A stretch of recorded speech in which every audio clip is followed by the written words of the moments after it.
All right, folks, buckle up. We're about to dive into the wacky world of World War II, specifically a little slice of hell known as the Battle of Iwo Jima. Picture this, February 1945. The Allies are on the offensive in the Pacific and the Japanese are dug in like ticks on a family dog. Our destination? A tiny volcanic island you could probably walk across if it wasn't, a war zone. Iwo Jima. Sounds like a tropical cocktail, right? Mai Tai, Iwo Jima, same difference. Except replace the tiny umbrella with a barrage of artillery fire and the pineapple wedge with, well, more artillery fire. This ain't no vacation, folks. This is where the U.S. Marines faced off against the Imperial Japanese Army in one of the most brutal battles in American history. Now you might be thinking, John, why are we talking about this? It sounds depressing, and you'd be right, it is. But it's also a story of incredible courage, sacrifice, and the kind of grit that would make a drill sergeant weep with pride. And maybe a little fear. So grab your helmets, folks. We're going in. Welcome to Iwo Jima, where dreams of beaches go to die. So why all the fuss over this tiny island? Good question. You see, Iwo Jima wasn't just some random rock in the Pacific, it was a strategically important rock. Think of it as the world's most dangerous parking spot. For the Americans, Iwo Jima was crucial as a base for fighter planes and bombers. It was like having a gas station and a repair shop right off the coast of Japan. Convenient, right? Well, not for the Japanese, who were using the island as a base for their own planes to attack American bombers. Basically, it was a classic case of my dad can beat up your dad, but with more explosions. The Americans needed Iwo Jima to cripple the Japanese Air Force and pave the way for an invasion of mainland Japan. And the Japanese, well, they weren't about to give up their prime real estate without a fight. More than just a volcano with an identity crisis. February 19, 1945. Mark your calendars, folks, because this is when things get real. Over 70,000 U.S. Marines packed onto ships like sardines in a can, with a slightly higher chance of getting blown up, approached Iwo Jima. Their mission? Take the island no matter the cost. Now, the Japanese weren't exactly known for their warm hospitality. They'd been preparing for this invasion for months, building an intricate network of tunnels, bunkers, and artillery positions. Basically, they turned the island into a giant, deadly gopher hole. D-Day who? The Marines are coming! As the first wave of Marines hit the beaches of Iwo Jima, they were met with, well, you guessed it, a whole lot of lead. The Japanese unleashed a torrent of machine gun fire, artillery, and mortar rounds, turning the black volcanic sand into a churning hellhole. Imagine trying to enjoy a day at the beach, but instead of seagulls, there are enemy soldiers popping up from underground and the waves are made of bullets. Yeah, not exactly a day at the spa. Despite the ferocious resistance, the Marines pushed forward inch by bloody inch.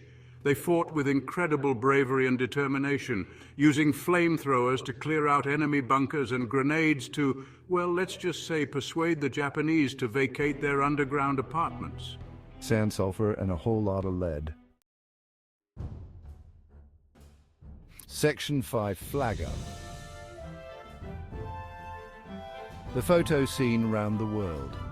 4 days into the battle, a group of Marines reached the summit of Mount Suribachi, the highest point on Iwo Jima. And what do you do when you conquer a mountain in the middle of a war zone? You take a selfie, of course. Okay, not really a selfie.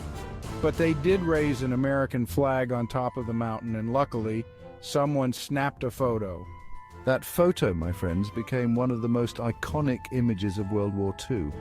It's a powerful symbol of American strength, resilience, and the indomitable spirit of those who fought on that godforsaken island. Of course, the battle wasn't over just because we won the mountain. It was like winning the first round of a boxing match. The Japanese were still putting up a hell of a fight, and there was a lot more blood to be spilled before this was over. Section 6, Kuribayashi's Last Stand, A Warrior's Farewell. Now, let's talk about the Japanese side of things for a second. You see, the Japanese soldiers on Iwo Jima were fighting a losing battle from the start. They were outnumbered, outgunned, and had about as much chance of winning as a one-legged man in a butt-kicking contest. But they fought with a ferocity and determination that bordered on the insane. They were defending their homeland, and they were prepared to die for it. One Japanese soldier in particular deserves a mention. General Tadamichi Kuribayashi. Kuribayashi was the mastermind behind the Japanese defenses on Iwo Jima. He knew he couldn't win a conventional battle, so he turned the island into a death trap, hoping to inflict as many casualties as possible on the Americans. And boy did he succeed. The Battle of Iwo Jima was one of the bloodiest in US Marine Corps history. Section 7. Letters from Iwo Dear Mum. Please send snacks and ammo. War is hell, folks. But even in the midst of all the chaos and carnage, there were still glimpses of humanity. Soldiers on both sides wrote letters home, expressing their fears, their hopes, and their longing for the people they loved. Imagine being stuck in a foxhole, dodging bullets and mortar fire, and then taking a break to pen a letter to your mom, asking for cookies and clean socks.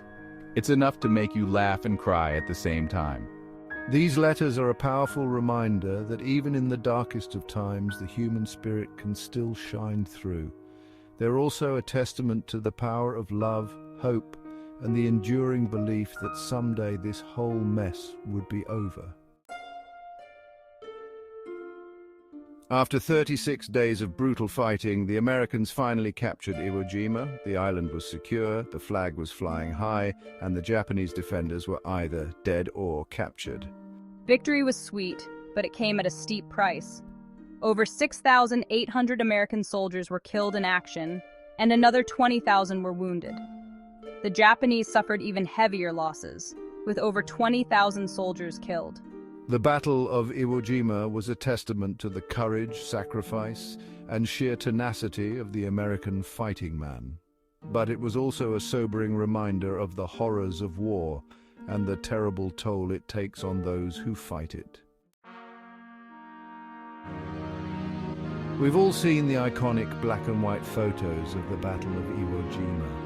The grainy images of Marines storming the beaches, the flag raising on Mount Suribachi, the haunting landscapes of destruction. But what about the stories behind those photos? What about the men who fought and died on that tiny island? Thankfully, there are documentaries, movies, and books that tell the story of Iwo Jima in vivid detail. They remind us that this wasn't just some abstract historical event. It was a real battle, fought by real people, with real consequences. And let's not forget the red part. Iwo Jima was a bloodbath. Those black and white photos don't show the true horror of what happened there. They don't show the mangled bodies, the rivers of blood, the sheer terror in the eyes of the men who fought there. Today, Iwo Jima is a very different place than it was in 1945. The island is now controlled by Japan and is home to a Japanese military base. But it's also become a place of pilgrimage for veterans and their families who come to pay their respects to those who fought and died there. The beaches where the Marines landed are now peaceful and quiet. The only sounds, the waves crashing on the shore and the wind whistling through the tall grass. The tunnels and bunkers that once housed Japanese soldiers are now overgrown with vegetation, slowly being reclaimed by nature. And in a strange twist of fate, Iwo Jima has become a haven for wildlife. The island is now a breeding ground for seabirds, and the Japanese government has designated it as a wildlife sanctuary. So there you have it, from battlefield to bird sanctuary. Only in Iwo Jima, folks. And hey, no judgment here. John Wayne was a legend, and Sands of Iwo Jima is a classic war movie. The Battle of Iwo Jima was more than just a battle. It was a turning point in the Pacific War, and its legacy continues to shape the world we live in today. It's a story of courage, sacrifice, and the enduring human spirit. But let's be real, folks. Most people probably know about Iwo Jima from that John Wayne movie. But the real story of Iwo Jima is even more incredible than anything Hollywood could dream up. It's a story that deserves to be remembered, honored, and never forgotten. So the next time you see that iconic photo of the flag raising on Mount Suribachi, take a moment to remember the men who fought and died on that tiny island. They were heroes, every one of them.